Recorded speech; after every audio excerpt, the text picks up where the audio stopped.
दो तस्वीरें ऐसी लीक हुई हैं उपराष्ट्रपति चुनाव से पहले जिसने मोदी शाह को बेचैन कर दिया है। आनन फानन में ऐलान करना पड़ा कि 8 सितंबर को सारे सांसद आइए, बैठते हैं, देखते हैं कितने लोग डिनर में आते हैं। तो डिनर डिप्लोमेसी क्यों लागू करनी पड़ी, आज ये खबर आपको दिखाने जा रहा हूं। वो दो तस्वीरें भी आपको दिखाने जा रहा हूं जिसने खास तौर पर बीजेपी को बेचैन किया है। क्योंकि खबर अभी सिर्फ इतनी नहीं है कि उपराष्ट्रपति पद के चुनाव में क्या होने जा रहा है, इसके बाद के हालात की चर्चा भी वहां पर की जाएगी।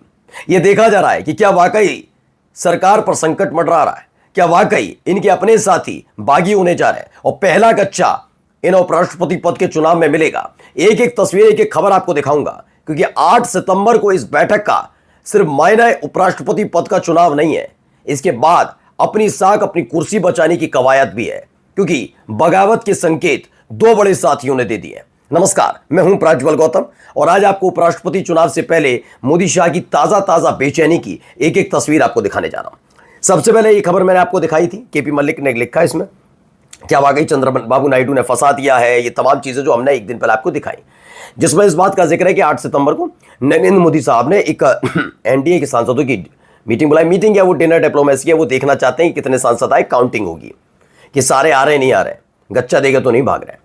क्योंकि हुआ यह है खेल की जयंत चौधरी का एक बयान सामने आ गया है और जयंत चौधरी नहीं, 7 वोटों वाली एनडीए की एक पार्टी, 7 लोकसभा सांसदों वाली एक जो पार्टी है, उसने भी गच्चा देने की तैयारी कर ली है। वो अब इंडिया गठबंधन के तमाम नेताओं से मुलाकात कर रही। कुछ ऐसे भी हैं उसमें जो इंडिया गठबंधन के नहीं है, लेकिन इंडिया गठबंधन के नेताओं से उन नेताओं की मुलाकात हो चुकी है, यानी वो ब्रिज बनकर काम कर रहे हैं। मोदी और शाह बेचैन भी हैं क्योंकि पहला है उपराष्ट्रपति पद का चुनाव जो अब महज 7 दिन का रह गया है, 7वें दिन की वोटिंग होनी है, लेकिन उससे एक दिन पहले रात के वक्त ये मीटिंग बुलाई जा रही है।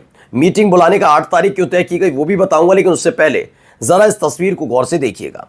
पहली तस्वीर ये वाली है, इस तस्वीर को देखते चलिए। इसमें आपको एकनाथ शिंदे नजर आएंगे। दरअसल शिंदे कई दिनों से नाराज चल रहे हैं, बीजेपी से नाराज चल रहे हैं, सरकार से नाराज चल रहे हैं। उनकी भी तस्वीरें खबर दिखाऊंगा, लेकिन पहले ये देखिए नाराजगी के बीच जहां एक तरफ वो कैबिनेट मीटिंग्स में नहीं आ रहे थे, मुंबई में बेतहाशा बारिश हो रही है, तमाम चीजों ने अचानक से वो गायब हो जाते हैं, वो नहीं आती कैबिनेट मीटिंग में। इसके अलावा एक और मीटिंग बुलाई जाती है, फिर वो नहीं पहुंचते।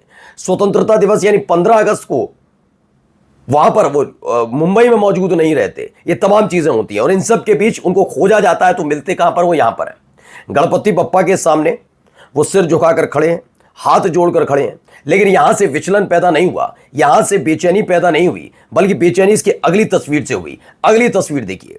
जी हाँ, यह हाथ मिलाते हुए व्यक्ति कौन है ये बताना मुश्किल नहीं है, यह है राज ठाकरे। अच्छा, राज ठाकरे से मुलाकात करने एकनाथ शिंदे पहुंच जाते हैं और इसकी जानकारी वो खुद दे देते हैं।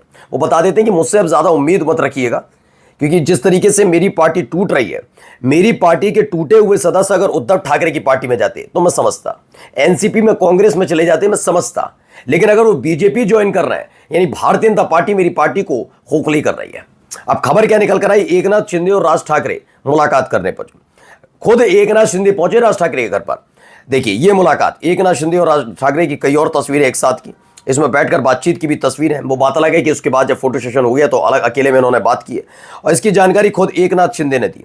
एकनाथ शिंदे ने लिखा कि मैं शिव तीर्थ, जो महाराष्ट्र नवनिर्माण सेना मनसे के अध्यक्ष राज ठाकरे का, उनके घर गया था और वहां पर जो गणपति बप्पा है उनको उनके दर्शन किया, आशीर्वाद उनसे लिया है। दरअसल I met Thackeray and discussed various topic. उन्होंने कहा मैं राज ठाकरे से न केवल मिला बल्कि कई मुद्दों पर मेरी बातचीत भी राज ठाकरे से हुई है। ये एकनाथ शिंदे का बयान है, एकनाथ शिंदे ने खुद इसे ट्वीट कर दिया है।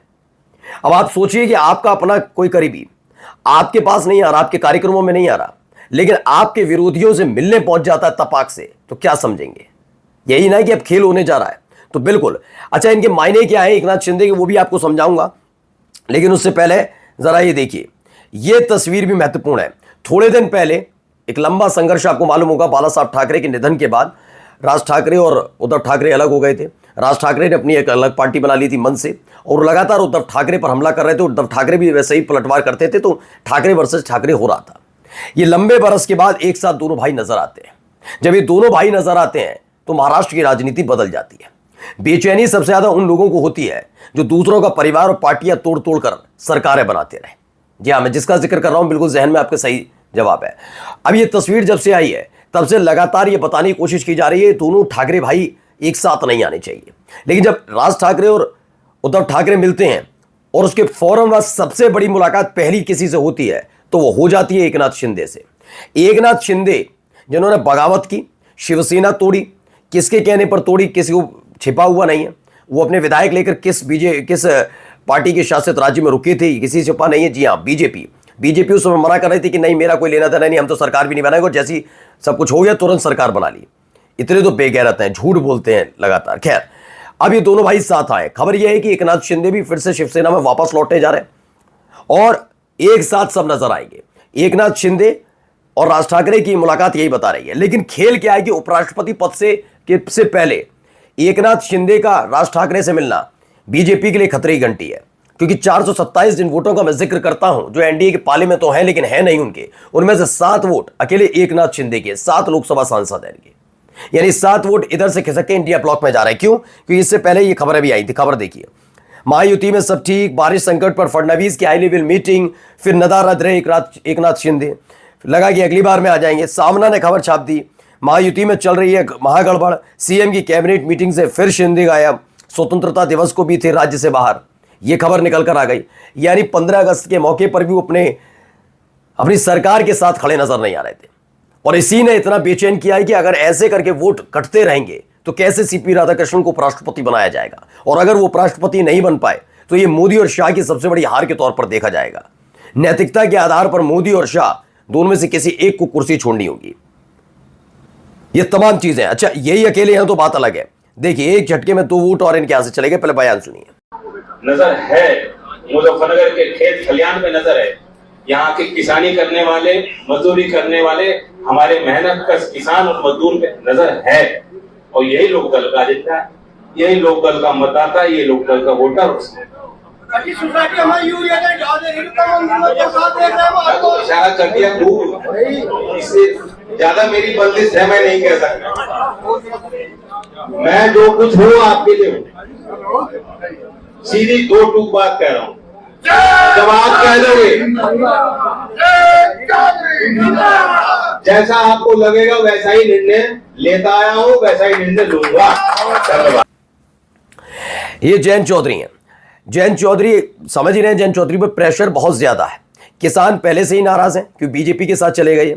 दूसरा, जाट इसलिए नाराज हैं क्योंकि पिछले कुछ दिनों से, एक तो हरियाणा और पश्चिमी उत्तर प्रदेश में जो जाट है वो ज्यादातर किसानी ही करते हैं, तो जाट और किसान जो है वो नाराज चल रहे थे। एक मीटिंग में मिल गए थे। जयंत चौधरी को लगा कि यह किसानों को मना लिया जाएगा, आसानी से उनको घुमा लिया जाएगा, लेकिन हो नहीं पाया। जैसे ही जयंत चौधरी किसानों के बीच पहुंचते हैं, किसान नाराज नजर आए। किसानों ने कई सवाल पूछने शुरू कर दिए।